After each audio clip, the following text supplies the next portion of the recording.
Hello students. In this question, it is given that there are two houses A and B, right? And they are at the shore of a rectangular lake that is given in this figure. It is depicted by this region here.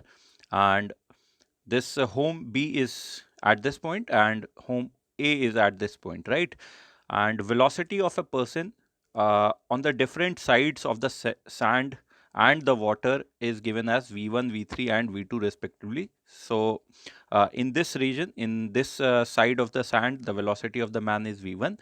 Here in this water, it is v2, and on the other side of the sand, the velocity of the man is v3. So the man can move with a constant velocity in these different regions. What if the person has to go from point B to point A taking the path of shortest time? So this person has to go from point B to point A. It can take any route possible, just that he has to reach in the shortest possible time, right? And you have to determine what is going to be that particular distance traveled, right? This question would have been very easy if the velocities were uniform, right? If instead of v1, v2, v3, there would have been only one velocity, right? So in that case, the man would of course travel on a straight line path connecting B to A. But in this case, since the velocities are different, we cannot say with certainty that the shortest distance is going to be the uh, path of the shortest time, right? It can go from here to here in this direction, then it can take another direction, and then it can take another direction, right? So this there can be variations of all these paths, and among all these paths there will be one particular path for which the time taken will be least, right? So if you try to solve this question in terms of kinematics, the maths part of it will become very difficult, right? So instead of that, you should be thinking in terms of the light, how the light travels between 2 points. So light travels between 2 points taking the path which takes the minimum time, right? So this is the simple Fermat's principle, and using that, if this man has to travel in the shortest time, it will adopt the path that will be taken by the light traveling from B to A, right? So that way the calculations are going to be much easier, right? So now let's say that this man starts traveling from B, reaches this shore uh, here at this point, and here let's say the angle is some angle, let's say alpha, right? Again it will change its direction, it will make another angle, let's say with the this normal direction here, let's say it is making angle beta. Here it reaches again with making angle beta with the normal, because this water lake is rectangular, right?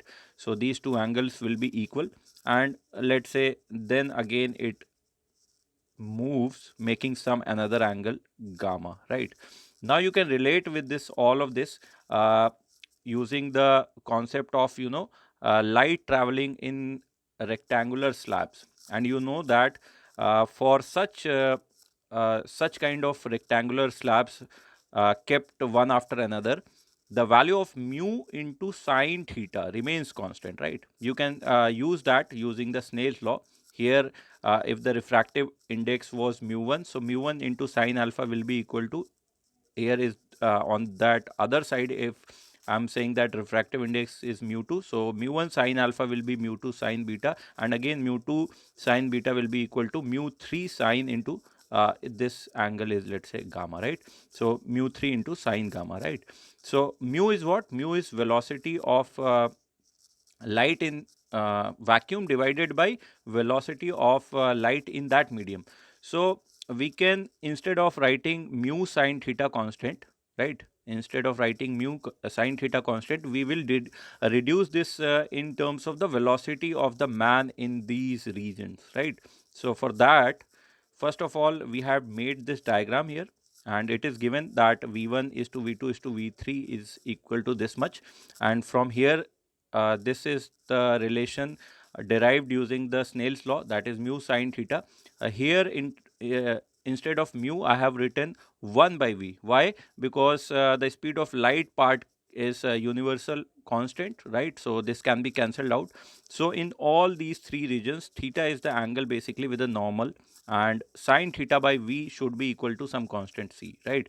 So if I apply this for this rectangular sheets, right, so we'll get sine alpha here, the angle is alpha, sine alpha by velocity in this region v1 equal to sine beta by v2 and sine gamma by v3. And since we know the ratio of v1 is to v2 is to v3 is equal to this much, we'll just substitute here.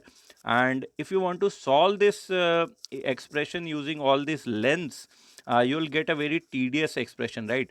But the question is framed such that you do not have to solve for it, but you can instead guess the values of alpha, beta and gamma. It is very easy to guess all these values, because when you see this expression root 2 1 3, you can surely derive this that these angles are nothing but 45 degree, 30 degree and 60 degree. It just fits together, right, very easily, because sine alpha is 1 by root 2, so this quantity will become 1 by root 2 by root 2, that is 1 by 2. Again sine beta is also 1 by 2, and sine of 60 degree by root 3 will also become 1 by 2, right? So we have determined these angles using simple observation and guesstimation or guess, right? So now this part is solved, and what is left is very simple trigo, that these all of these angles. All you need to determine is sum of these three lengths, right? And that can be written as L will be equal to tan of sec alpha, right? In this right angle triangle, this hypotenuse will be equal to base into sec alpha. Similarly, this length here in this triangle, this length is also L. So this is very simple to notice that the total length will be this much, and if you just substitute the values, you'll get the value of total length traveled will be equal to 40 plus 10 root 2 meter.